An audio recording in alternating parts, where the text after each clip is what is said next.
ప్రియులారా,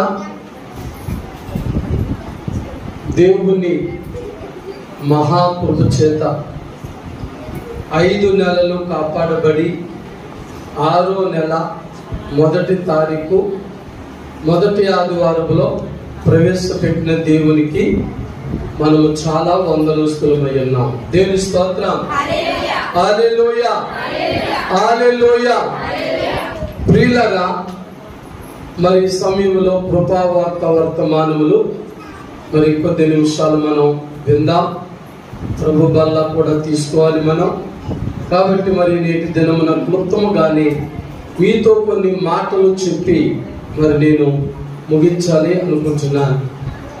ఈరోజు ధ్యానాంశం ఏంటంటే, యేసుక్రీస్తు వారు ఆరోహణమవుట వలన కలిగే ఆశీర్వాదం. దేవుని స్తోత్రం. హల్లెలూయా. మరి ప్రభువైన యేసుక్రీస్తు వారు సమాధిని జయించి మరి యేసు దినమున ఆయన తిరిగి లేచారు, మనకు తెలిసిన సత్యమే.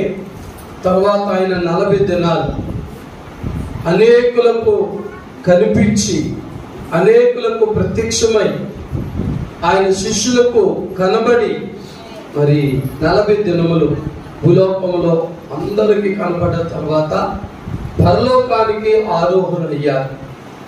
ఆయన ఆరోహణుడవుతున్న సమయంలో మరి జరిగినటువంటి కొన్ని సంగతులు మీకు తెలియజేయాలని మరి నేటి మన ధ్యాన అంశముగా యేసుక్రీస్తు వారు ఆరోహణం అవుట ద్వారా కలిగే ఆశీర్వాదములు అనే అంశాన్ని మీకు తెలియజేస్తున్నాను.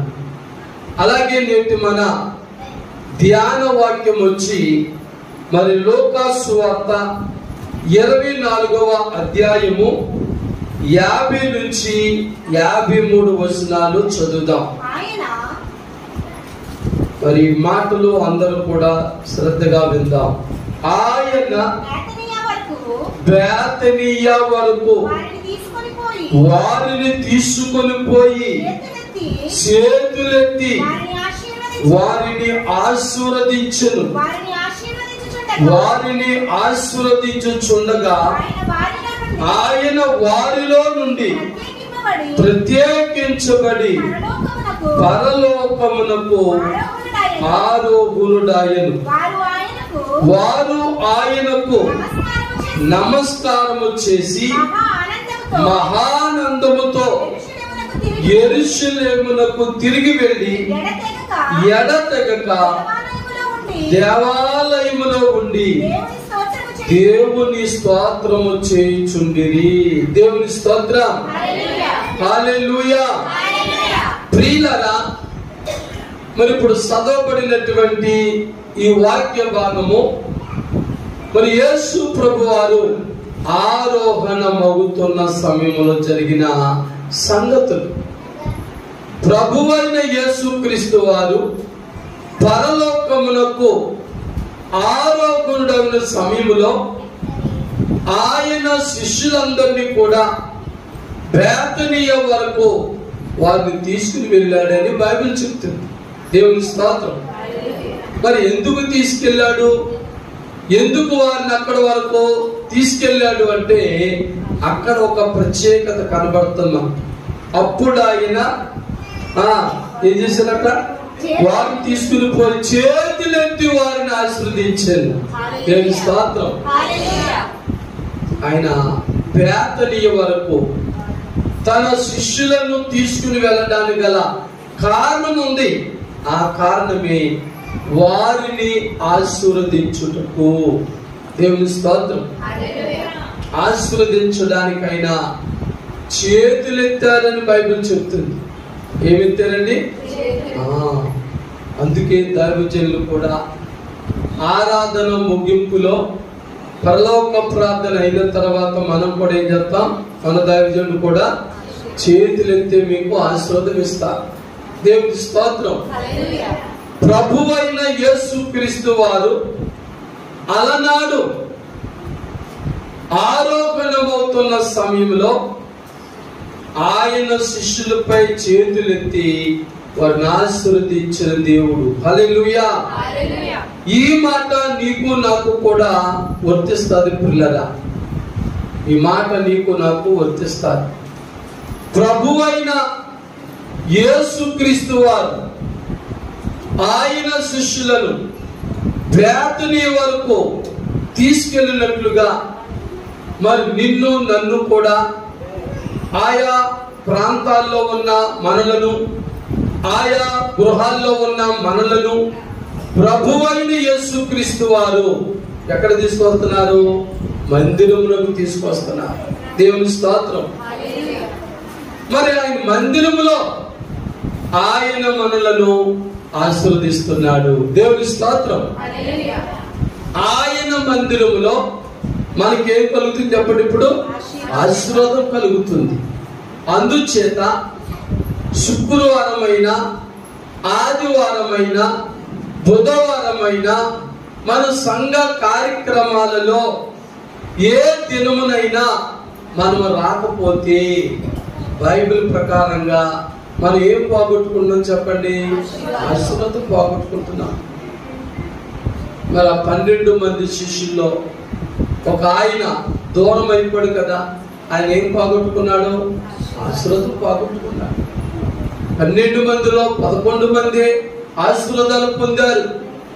ఒక ఆయన విశ్వాసములో, భక్తిలో, ఆత్మీయతలో సరిగా లేకపోవడం చేత ఆయన వెనకైపోయాడు, దిగజారిపోయాడు.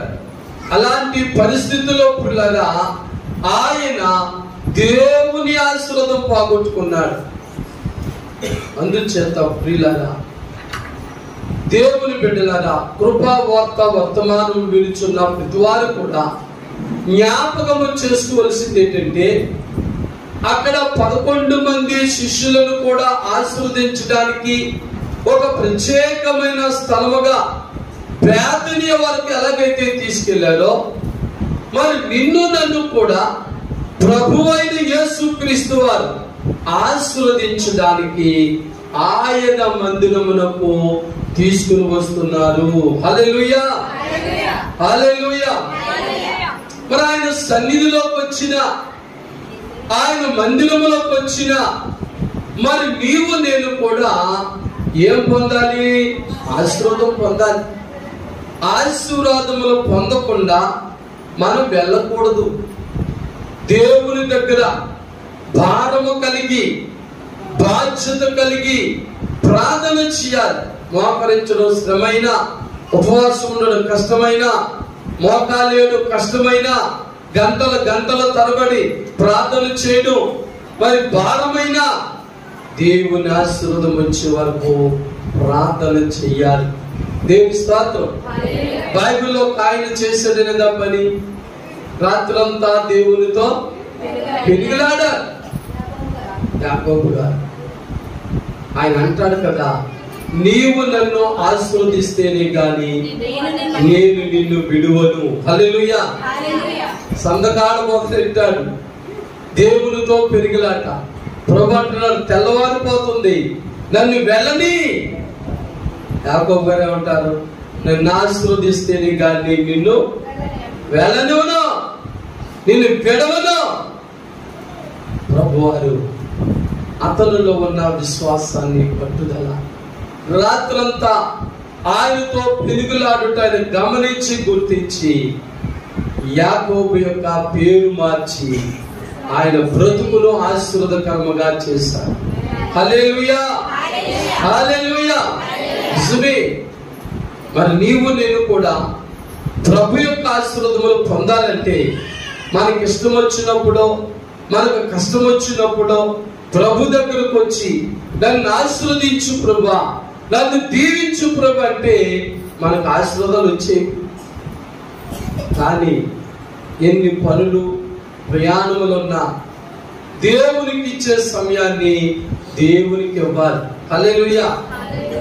అలాంటి సిన్సియారిటీనే ప్రభు చూస్తాడు. మనకు ఎన్నో పనులుంటాయి, ఎన్నో ప్రయాణాలు ఉంటాయి. కానీ ఆదివారం అనేది నీవు నేను కూడా పదాజ్ఞల ప్రకారంగా నేను ఆచరిస్తాను ప్రభా, నేను పాటిస్తాను ప్రభు అనే మాట మర్చిపోకూడదు. హల్లెలూయా. ఇదిగో మరి ఆ శిష్యులు వెళ్ళారు, ప్రభుతో పాటు ఉన్నారు. ప్రభు చేతులెత్తి వారిని ఆశీర్వదిస్తుండగానే ఆయన వారి యొద్ద నుండి వేరుపరచబడి మేఘము ఆయన తీసుకెళ్ళిపోయింది. హల్లెలూయా. అప్పుడు వీరు ప్రభు యొక్క ఆశీర్వాదాలు పొందగానే వారిలో ఏమొచ్చిందట? అక్కడ ఏమొచ్చిందంటే సంతోషం, ఆనందం, మహానందం వచ్చేసింది. హల్లెలూయా. నీ బాధలు, వేదనలు, శోధనలు, నీ శ్రమలు, నీ కష్టాలు, నీ వ్యాధులు, నీ లోటులు, నీ కొదువులన్నీ కూడా తొలగిపోతే నీలో కూడా అలాంటి మహాదానందం వస్తారు. ఇప్పటి వరకు వచ్చింది ప్రభు వారిని దీవించినప్పుడు. మరి ప్రభు నిన్ను నన్ను కూడా దీవించాలంటే ఆయన ఏ రీతిలో దీవిస్తాడో అలాంటి స్థిరమైన బలమైన భక్తిని మనము కలిగి ఉండాలి. దేవుని స్తోత్రం. అలాంటి స్థిరమైన బలమైన భక్తి మనకు ఉండాలి. ఉందా లేదా ఒకసారి పరీక్షించుకో. ప్రభు దీవించిన ప్రతి వారిలో కూడా కలిగే మహానందమే కలుగుతుంది. హల్లెలూయా. అంటే నీ బాధలు ఎలాంటివైనా, నీ కష్టములు ఎలాంటివైనా, నీ ఇబ్బందులు ఎలాంటివైనా, నీ రోగ సమస్యలు ఎలాంటివైనా ప్రభు ఒక్కసారి మీరు దీవిస్తే అన్నీ పోతాయి. హల్లెలూయా. ఇంకా మహదానందమే మనలో, మహా గొప్ప ఆనందమే, మహా గొప్ప సంతోషమే మన జీవితంలో కలుగుతాయి. చాలా మంది ఇక్కడ చేసే మనకు తప్పు ఏంటంటే ప్రభు వారికి దీవెనలు ఇచ్చి ఆశీర్వాదాలు ఇస్తే అక్కడి నుంచి వెనక్కి వెళ్ళిపోతున్నారు చాలా మంది. కానీ వీరేం చేస్తారని ఉంది కదా బైబిల్లో. మహాదానంతో ఎక్కడికి వచ్చారట? యెరూషలేమునకు తిరిగి వెళ్ళి, దేవుని స్తోత్రం, యెరూషలేమునకు తిరిగి వెళ్ళి ఎడతెగక దేవాలయములో ఉండి దేవుని స్తోత్రము చేయుచుండిరి. హల్లెలూయా. చూసారా, చాలా మంది అనుకుంటున్నాం ఆశీర్వాదాలు పొందే వరకు చచ్చిపోతాం, దీవులు పొందే వరకు చచ్చిపోస్తాం, స్వస్థతలు పొందే వరకు చచ్చిపోస్తాం, ఉద్యోగాలు ఇచ్చే వరకు చచ్చిపోస్తాం, వ్యాపారాలు దేవుడు ఇచ్చే వరకు చచ్చిపోస్తాం, పాడి పంట మేడ మిద్ది అన్ని ప్రభు ఇచ్చే వరకు చచ్చిపోస్తాం. ఎప్పుడైతే మనం ప్రార్థించినవన్నీ ప్రభు మనల్ని ఆశీర్వదించి మనకి ఇచ్చేసాడో అనుకుంటాం, మనకి ఇంకా చాలు, ఈ మేడ చాలు, ఈ విద్య చాలు, ఈ ఉద్యోగం చాలు, ఈ వ్యాపారం చాలు, ఈ పాడి పంటలు చాలు అని మనం ప్రభుకి దూరం అయిపోతాం. కానీ ఎప్పుడైతే ప్రభు నిన్ను దీవించాడో ఇక నువ్వు గంటల గంటలో ప్రార్థన చేయవలసిన పని లేదు. అక్కడ వాళ్ళు ఏం చేస్తారు? యెరూషలేములో ఉన్న దేవాలయంలోకి వెళ్ళి ఎడతెగక దేవుని ఏం చేశారండి? అది ఆశీర్వదించబడిన వారు చేయవలసిన పని స్తోత్రాలు చెల్లించాలి. మనమేమనుకుంటున్నాం? ఇక ప్రార్థన అంశాలు నాకు ఏమీ లేవు కదా, నేను ఆశీర్వదించబడిపోయాను కదా, నేను అనుకున్నవన్నీ కూడా పొందేసుకున్నాను కదా, ఇంకా మందిరానికి ఎందుకు అనుకుంటున్నాను?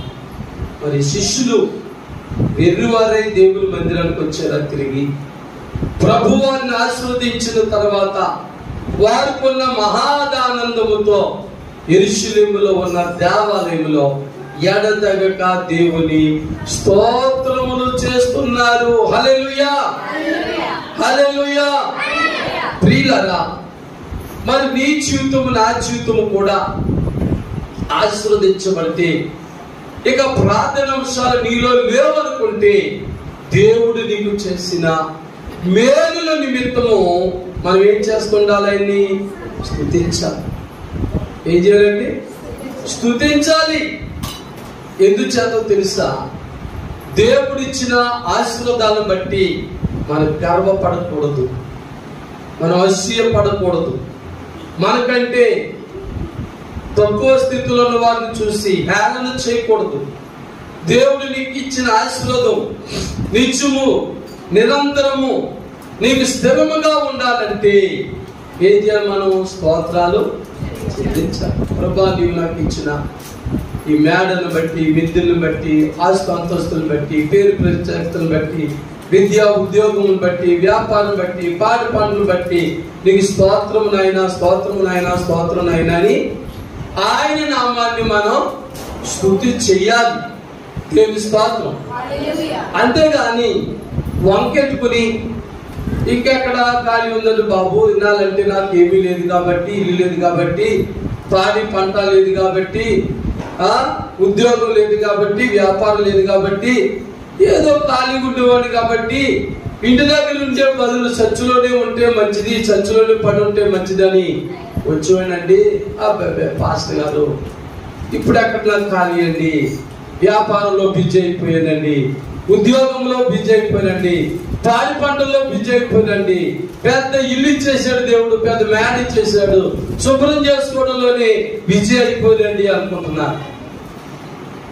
చూసారా?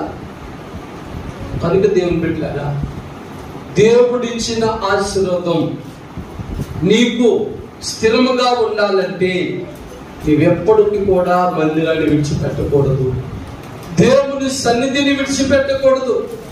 దేవునిలో బలమైన వ్యక్తిగా, దేవునిలో స్థిరమైన వ్యక్తిగా, దేవుని చేత ఆస్వాదించబడిన వ్యక్తిగా ప్రభులో మనము ఎల్లప్పుడూ కూడా ఎడతెగక ఆయనలో ముందుకు సాగిపోవాలి. దేవుని స్తోత్రం. హల్లెలూయా. చూడండి, మరి అపోస్తలుల కార్యాలు 2వ అధ్యాయము 46వ వచనాన్ని చదువుదాం.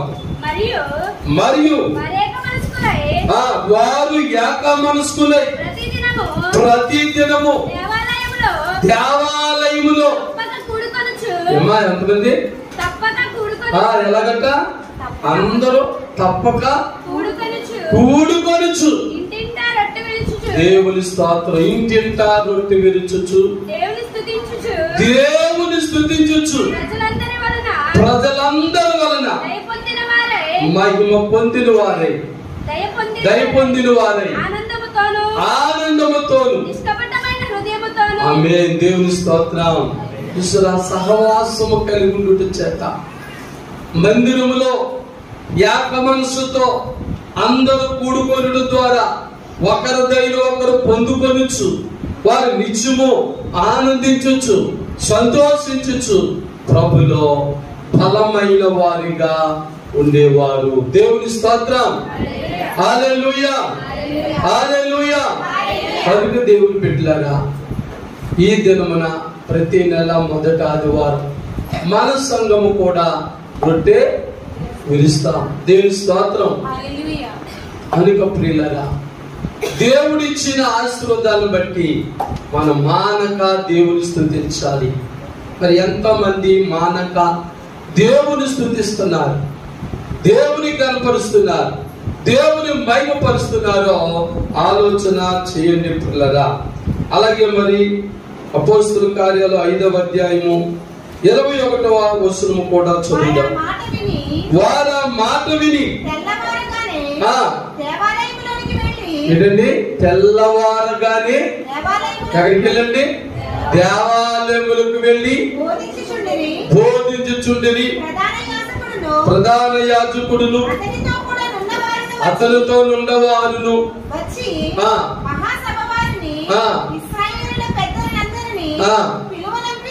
దేవుని స్తోత్రం. హల్లెలూయా. సురా ఎంత చక్కగా ఆదిమ క్రైస్తవులు, ఆదిమ బిడ్డలందరూ కూడా ప్రభులో బలంగా ఉన్నారో చూడండి. అలాగే అందులో 42వ వచనం చదువుదామా. ప్రతిదినము దేవాలయములో ఇంటింటను దేవుని స్తోత్రం. హల్లెలూయా. ప్రతిదినం కూడా నీటికి కూడా చాలా సంఘాలు 2 3 ప్రతి దినము కూడా ప్రార్థన చేసేవారు ఉన్నారండి. కొంతమంది అయితే ఒకరు ఇద్దరు కలిపి ఒక గంట ప్రార్థన చేసి రోజంతా సన్నిధిలో గడిపేవారు చాలా మంది ఉన్నారు. మీరు ప్రతి దినము కూడా దేవుని మందిరానికి వచ్చి ప్రార్థన చేసుకుంటే ఎంత ఆశీర్వాదం అండి. ప్రియులారా, వారానికి ఒకసారి వచ్చి ప్రార్థన చేసుకుంటే నీకు ఎన్ని ఆశీర్వాదాలు వస్తా ఉంటే దినదినము కూడా ప్రభు సన్నిధికి వచ్చి నువ్వు ప్రార్థన చేసుకుంటే ఇంకెన్ని ఆశీర్వాదాలు పొందుకుంటావో జ్ఞాపకం చేసుకో. కనుక ఆనాటి దేవుని బిడ్డలైన వారిని బేతనీయ వరకు తీసుకెళ్లి ప్రభు వారిని ఆశీర్వదించినప్పుడు వారిలో మహానందము కలిగింది. అలాగే ఈ దినమున జూన్ నెల 1వ తారీఖు మొదటి ఆదివారం ప్రభు సన్నిధిలో గడుపుతున్న నీకు నాకు కూడా ఆయన ఆశీర్వాదాలు ఇచ్చారు, ఆయన దీవులు ఇచ్చారని నమ్మి మనము ప్రార్థన చేస్తే మనములో కూడా మహానందం ఎప్పుడు కూడా ఉంటానే ఉంటారు. ఏం వేళ వెళ్తున్నాను, దీపిస్తాడంటావా, ఆశీర్వదిస్తాడంటావా, ఆయన ఏం చేస్తాడంటావా, చాలా దినాలు బట్టి కనిపెడుతున్నాను అవుతుందంటావా? వద్దు. అల్పవిశ్వాసం వద్దు, అవిశ్వాసం వద్దు. ప్రియులరా, మత్తయి సువార్తలో ఏమంటాడు? మీరు అడుగు వాటినన్నిటినీ పొంది ఉన్నామని నమ్మి ప్రార్థన చేయండి, అప్పుడు మీరు పొందుకుంటారు. హల్లెలూయా. అడుగుతున్న నీలో విశ్వాసం లేకపోతే, అడుగుతున్న నీలో నమ్మకం లేకపోతే, అడుగుతున్న నిన్ను ఆయన దీవిస్తాడని గ్రహించకపోతే, నువ్వెన్ని ప్రార్థనలు చేసినా, ఎన్ని గంటలు, ఎన్ని రోజులు, ఎన్ని వారాలు, ఎన్ని సంవత్సరాలు, ఎన్ని నెలలు ప్రార్థించినా ప్రయోజనం ఏమి కూడా లేదు. కనుక మన ప్రార్థన అట్లా నమ్మిక కలిగి ఉండాలి. ప్రభు నిన్ను నన్ను కూడా దీవించే ఆదివారం ఇది. మరి జూన్ నెల 1వ తారీఖు ఆదివారంతో మనం ప్రారంభిస్తున్నాం కనుక ఆయన ఆశీర్వాదములు తప్పనిసరిగా నీ మీద నా మీద ఉండుగాక. హల్లెలూయా. కనుక ప్రియులారా, కొద్ది నిమిషాలు మోకరించి ప్రార్థన చేసుకుందాం. ప్రభు బల్ల ఆరాధనకి మనం వెళ్ళాలి కనుక మరి చిన్న వాక్యము ద్వారా మనం ఆశీర్వదించబడదాం. మరి చెప్పబడ్డ మాటల ద్వారా ఇంకా ధ్యానము చేయండి, ప్రార్థన పూర్వకంగా నెమరు వేసుకోండి. అనేకమైన ఆత్మీయ మర్మాలతో ప్రభు మిమ్మల్ని బలపరుస్తారు. ప్రార్థన చేసుకుందాం. ప్రేమమైన యేసయ్య, ఈ దినమున ప్రభువా నీ మందిరములో చేరిన ప్రతి వారిని ఈ జూన్ నెల 1వ తారీఖున ఆదివారం సమయంలో ఈ మందిరంలో అడుగుపెట్టి నన్ను మమ్మల్ని కూడా మరి దీవించవని నమ్ముచున్నాను. నీవు ఆరోహణమవుతున్న సమయంలో నీ ప్రియ శిష్యులను బేతనీ వరకు తీసుకుని వెళ్ళి నువ్వు చేతులెత్తి వారిని ఆశీర్వదించిన రీతిగా నీ మందిరంలోకి వచ్చి నాయన ప్రార్థన చేస్తున్న ప్రతి వారిని కూడా సియోనులో నుండి యెహోవా నిన్ను ఆశీర్వదించును, నీ మందిరములో నుండి మేము నిన్ను ఆశీర్వదించున్నామని లేఖనములు చదివించిన ప్రకారముగా నీ సన్నిధిలో నుండి నన్ను మమ్మల్ని దీవించి ఆశీర్వదించాడు. కూడా వచ్చిన ప్రతి బిడ్డలు మరి కృపావార్త వర్తమానం విన్న ప్రతి బిడ్డలపై మీ కృప, మీ కరుణ, మీ కటాక్షములు మెండుగా దాయిచ్చమని యేసుక్రీస్తు పరిశుద్ధ నామంలో ప్రార్థించి వేడుకొంచున్నాం తండ్రి. ఆమేన్. దేవుని స్తోత్రం. హల్లెలూయా. మరింత వరకు కృపావార్త వర్తమానములు మరి శ్రద్ధగా విని ఆశీర్వదించబడిన మీ అందరికీ ప్రభు పేరున వందనాలండి. God bless you. God bless you all. Amen.